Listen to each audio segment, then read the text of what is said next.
I want to talk to you, as I have on occasion in the past, about Pope Francis. It may come as a surprise to you, but I pay attention to what Pope Francis says. And I'm not disappointed because he's been saying remarkable things, not least of which in the last couple of weeks. The end of June, beginning of July, so 10 days ago, 12 days ago, he gave a speech in Rome to the delegates of the Confederation of Trade Unions in Italy. It's called the Confederazione Italiana Sindicati Lavoratori. Italian language is musical, so you can see the difference. So let's begin by noticing that Pope Francis is addressing a meeting of unions. The man is a busy man. The Catholic Church has over 1 billion people that are at least nominally members. So he's taking the time out to give a talk to a trade union conference. Mr. Trump hasn't managed that yet. I'm sure he will, but not yet. He opens his, I'm going to quote to you a few things. I don't have the time. I have the entire speech here. If any of you want to see it, you can get a hold of it. I want to quote to you a few of them, of what he says. These are quotes. Certainly the person is not only formed by labor. We must also think of a healthy culture of idleness, of knowing how to rest. This is not laziness. It is a human need to which the unions should be attentive. Let me go on. He's talking next about pensions. The right to a fair pension is not always recognized. And not at all the word fair. Fair means, I'm quoting now, it should be neither too poor nor too rich. Golden pensions are no less an offense to labor than pensions that are too low, as they ensure that the inequalities during the time of work become permanent. That should not happen. Next. Two challenges confront the trade union movement today, he says. The first has to do with prophecy. Unions have to be active in society. They perform the function of a necessary critical voice for those who have no other voice. As is shown by the great tradition of the CISL, that's the name of the Italian. By the way, the CISL in Italy would be like the AFL-CIO in the United States. It's the Union of Unions. The great tradition of the CISL, the unions movement has its great success when it is prophecy, when it includes everybody, the prophecy of a better society and how to get it. Now here, these are the words now he uses. But in our advanced capitalist societies, the union risks losing its prophetic nature and becoming too similar to the institutions and powers that it should instead criticize. The union, with the passing of time, has ended up resembling politics, or rather political parties, their language, their style. And instead, if this typical and diverse dimension is lacking, diverse in collecting everybody together, its action within business will lose strength and effectiveness. That's his message to the union movement. Next. The second challenge to unions is innovation. Again, I quote, "The union does not carry out its essential function of social innovation if it watches over only those that are inside the union, if it protects the rights only of those who already work or who are retired. This must be done, but it is half of your work," he says to the unions. "Your vocation is also to protect those who do not yet have rights, those excluded from work, or who are also excluded from rights and from democracy." Next, I promise not too much more, but this is a remarkable pope and you ought to get to know him. Quote, here we go. The capitalism of our time does not understand the value of the trade union because it has forgotten the social nature of the economy. This is one of the greatest sins, says the Pope. But perhaps our society, I'm continuing reading, these are his words, but perhaps our society does not understand the union also because it does not fight enough in terms of the not yet rights, of the existential peripheries among those rejected from work. Let us think of the 40% of young people under 25 who do not have work. That's the statistic in Italy right now. Right? 40% of people under 25 have no work and do not go to any school. They are simply unemployed. I'll stop, tempted as I am to go on. This is a remarkable image here, and I don't know what it does for practicing Roman Catholics, but it is interesting how they must now struggle with what this Pope is saying to them about modern capitalism and the role of criticism of that capitalism and the role of unions.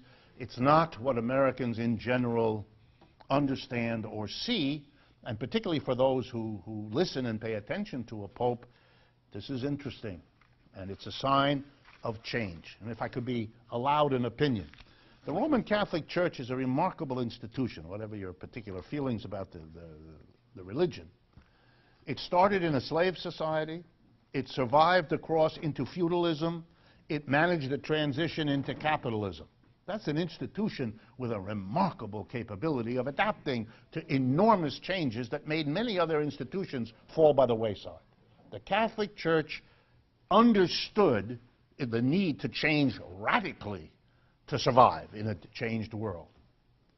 Maybe there's a hint that this is a church leader who understands that the system that the church has cohabited with for 300 years is dying. And it's time to position the church for a different society, not the one that's going down, but maybe the one that's trying to get born. This has to do with a company in San Diego, California. I'm sure you've never heard of it, unless you are from that area. The company is called Modern Times Beer. It's a company that brews beer in San Diego. It has 118 employees.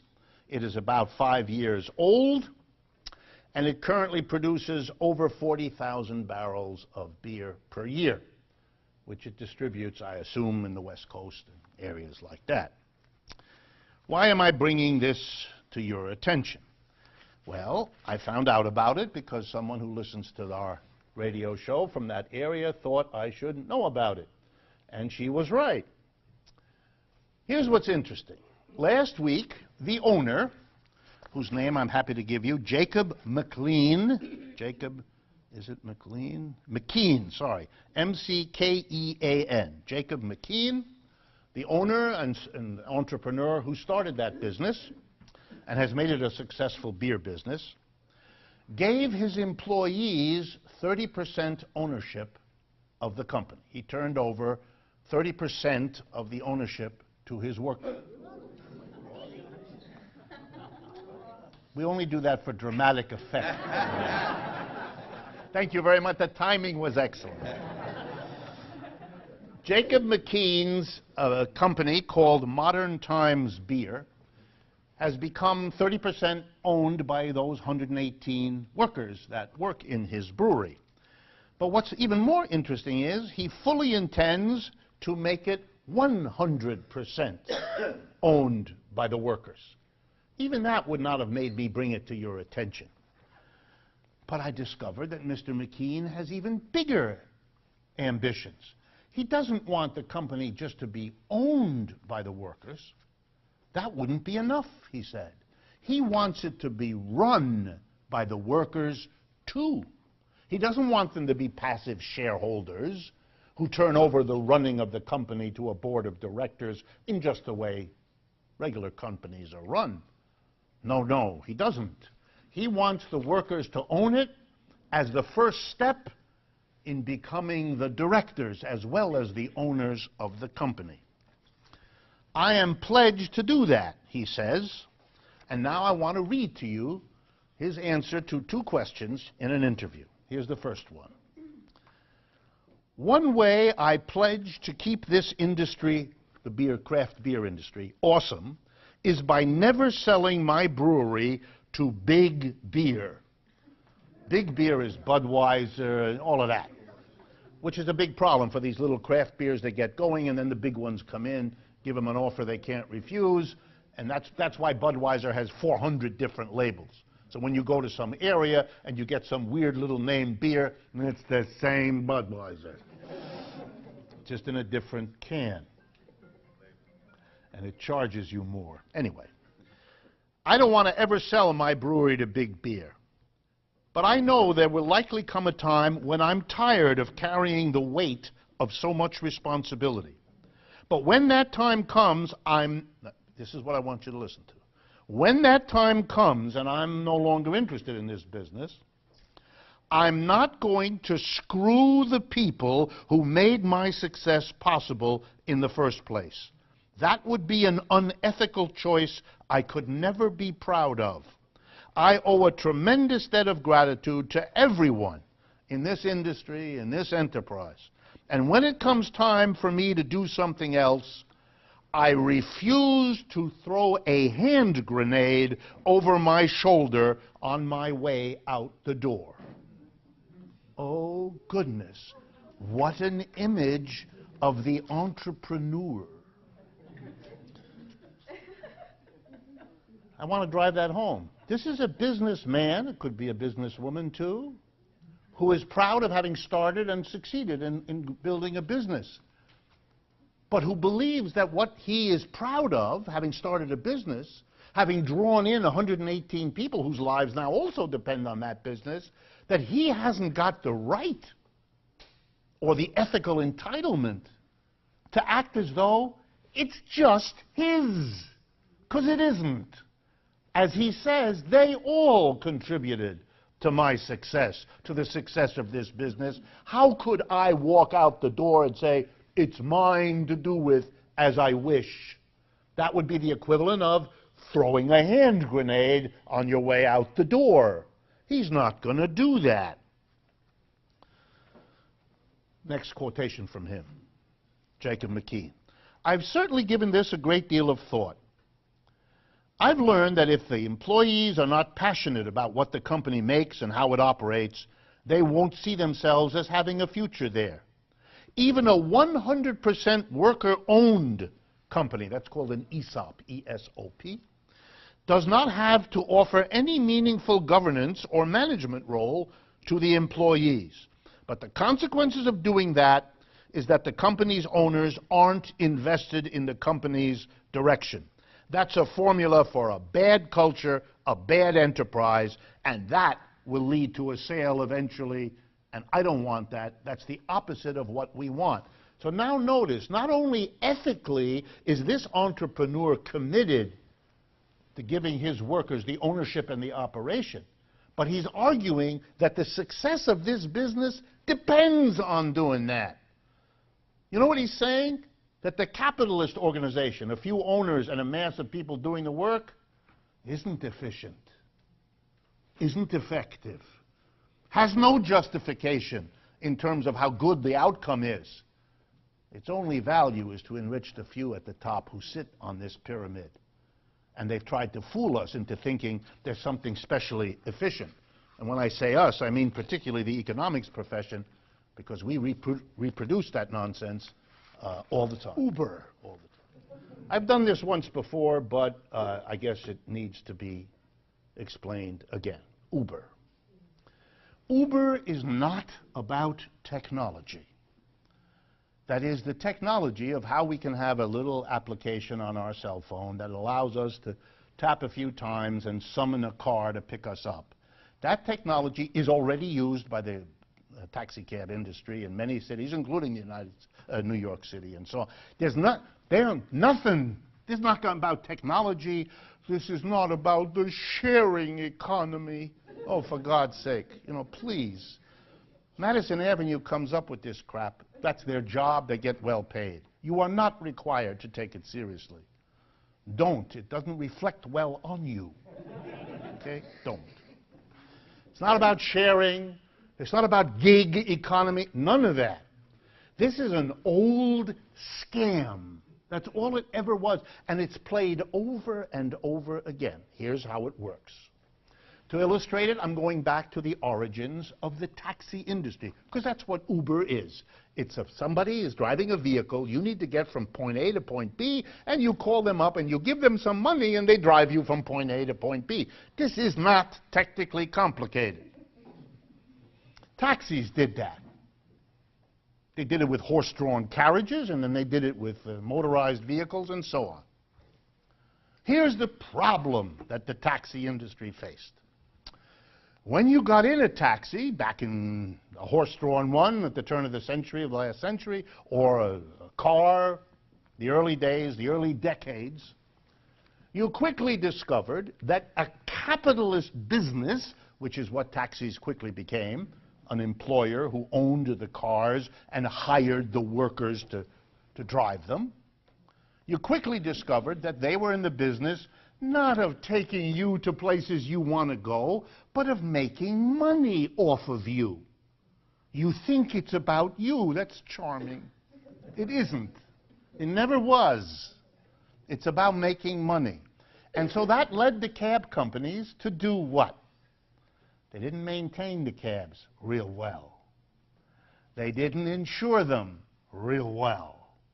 They didn't worry about who the cab driver was a whole lot.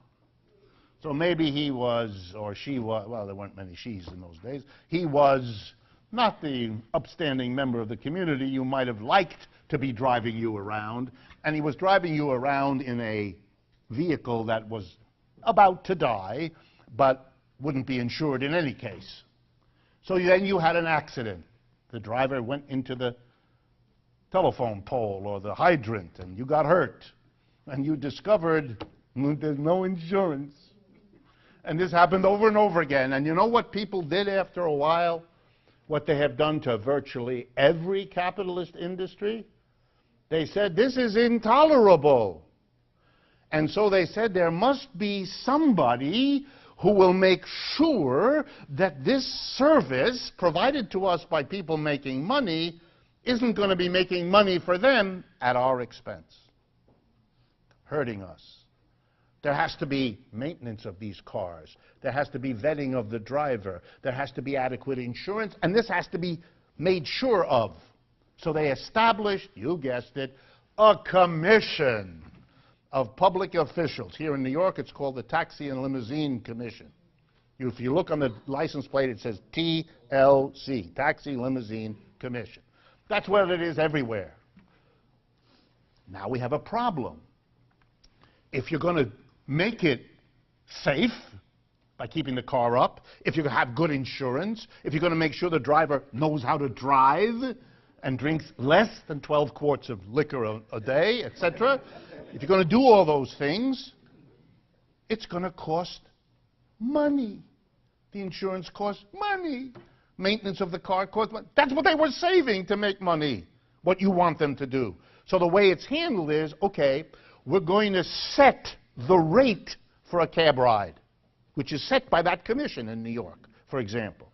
We're going to set it high enough that the company will make the money that will allow them to do what we're going to require them to do in the way of maintenance. You get the picture? So now the price of a taxi ride is fairly high, but at least you know you're safe. Okay, you got that picture? Now, what that means is you've created a situation where any crooked capitalist hustler sees a fantastic opportunity. What's the opportunity? To come in and offer a taxi ride that is not covered by insurance, not adequately maintained, and hires only ex-cons from the maximum security ward. And that company can offer the price lower, can make a fortune. because you'll use it because you don't want to pay for the taxi. And guess what? You'll get in there, and what has Uber had as its problem? It has had people who rape the passenger. This is not attractive, right? People who've had accidents without being covered. People who... Guess what? Uber is recapitulating exactly what the situation was before. And you know what's going to happen? Either there'll be no Uber, or Uber will come under a commission, so it has to do what it is we will not permit it to do because too dangerous for us.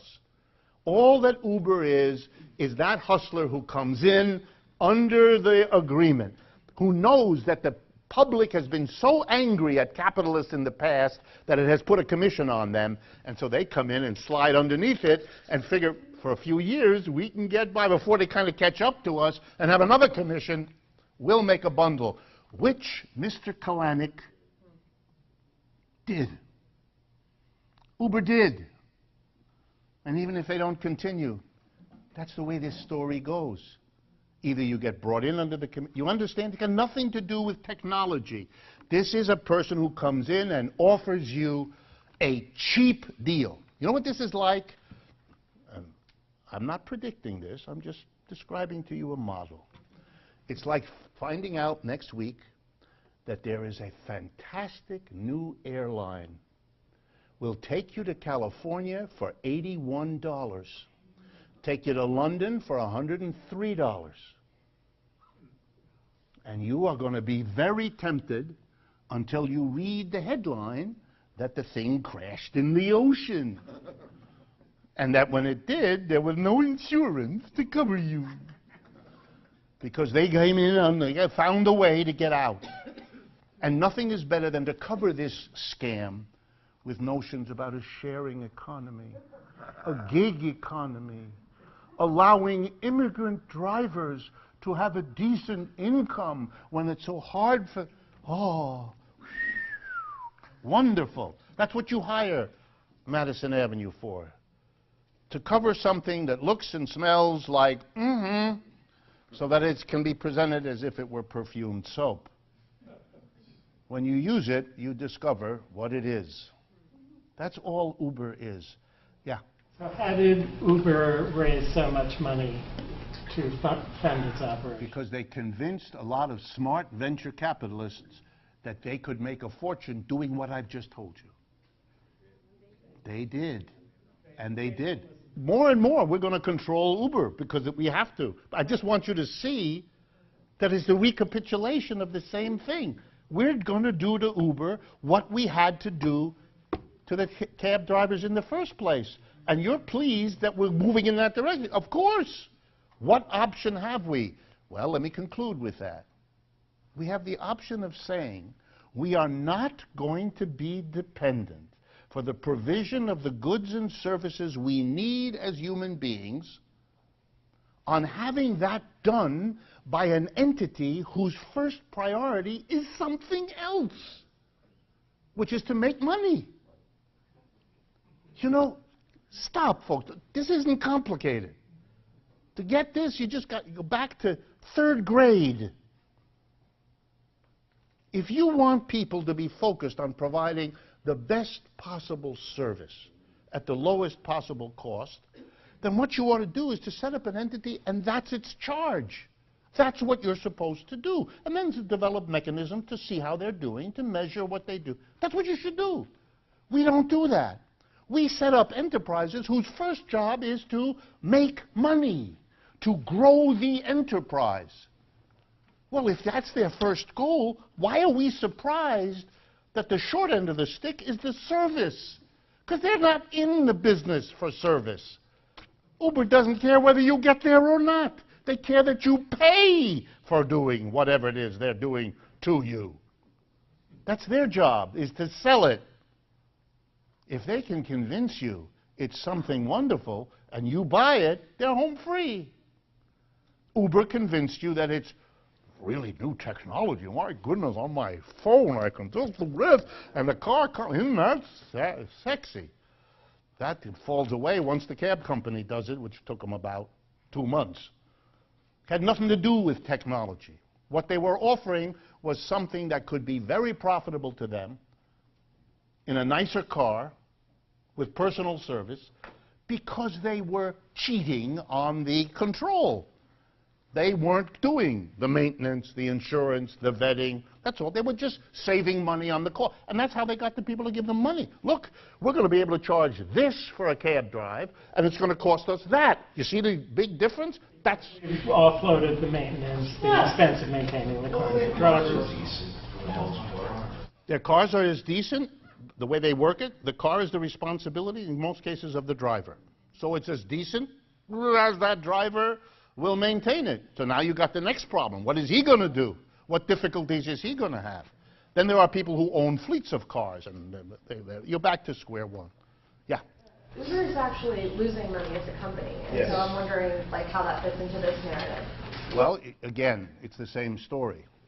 If you're going to start a business that undercuts an existing taxi industry, you're going to have to spend a lot of money telling people to use your service rather than the conventional one. That's going to be the yellow cab doesn't have to advertise yellow cab because they're on the street every day and we all know what it is. So you don't see billboards, hey, ooh, lovely yellow cab. You don't, but Uber has to do that. So Uber has to lay out a fantastic amount of money, basically for two reasons. One, to break into this industry so the scam can be operated. They have to have a reputation. And number two, they're worried that what they're doing will immediately be copied by things like, I don't know, Lyft or 50 others, since it is a child's play. There's nothing here that's complicated. So they've got to have a reputation that'll make it hard for the next company to break in because they've already got it. So they have to be the dominant name, which is why we all know Uber, and we don't know the name. There are dozens of them, by the way, that are operating, some nationally and some regionally. Yeah. So they have enormous outlays at the beginning, so they need to raise all that money. They will lose for a while. But, by the way, every one of the major computer companies that we all think of as great investments, that's how they started.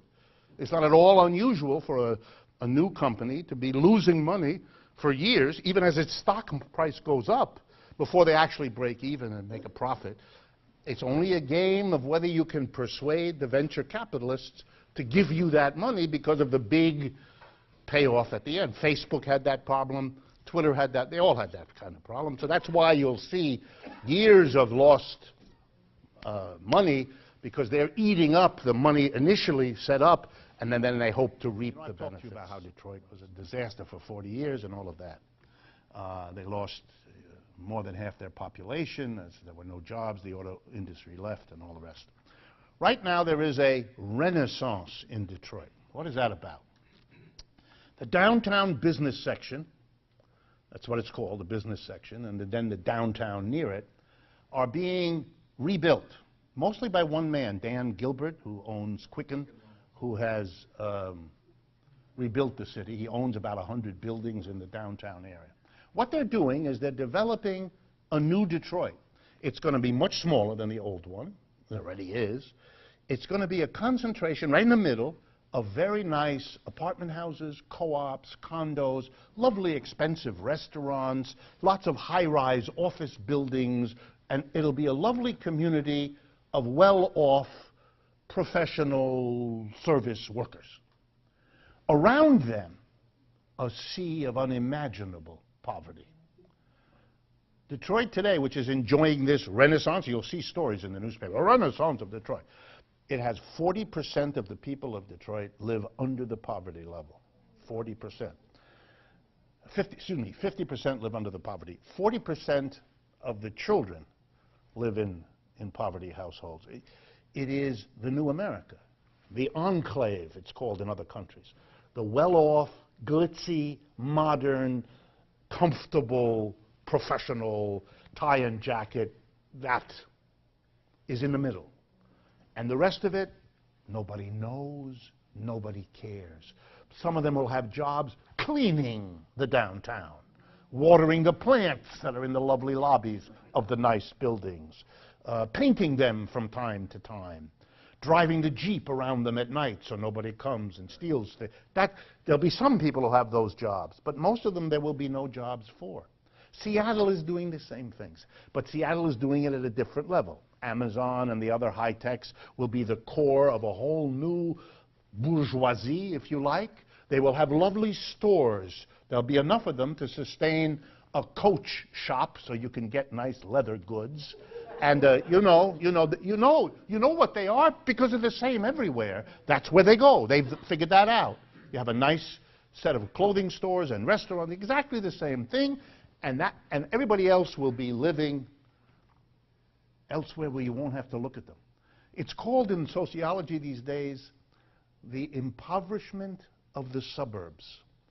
It's the ultimate irony. After World War II, people left the city to go to the suburbs, to escape the problems of the city. In this generation, the children of those people don't want to live in the suburbs because they're dying. They want to go back in the city and be near that glitzy, where all the sexy nightclubs and bars and other places are. That's where you want to be. You don't want to be where your parents had you growing up in nowhere, Long Island, where nothing ever happened. No, it's really interesting. So poor people are driven out of the city. Where are they going to go? To the suburbs. And those with money are leaving the suburbs to go and spend that money in the glitzy downtown city. And around them all, a mass of people with nothing. Because the poor are not needed, because the crappy jobs are being exported to other parts of the world. We don't need them. That's why the schools are being abandoned. That's why Mrs. DeVos can do what she's doing to dismantle public schools. Because what do we need to educate all these people expensively for? We have people in the rest of the world desperate for jobs. We can pay them a third of what we pay them here and get harder working people over there in India or China or Brazil or Africa is coming next. The Germans are busy working on building up Africa together with the Chinese or doing their work there. So you're going to have an American population that is divided into this core in the Renaissance city center and a mass of partly invisible suburban, an outer ring of the city, the poor. You see it here too, right? You know what the Bronx is in large parts relative to Manhattan. You know. That's what, it'll vary from each city depending on its history and its geography and so on, but it's the same basic thing.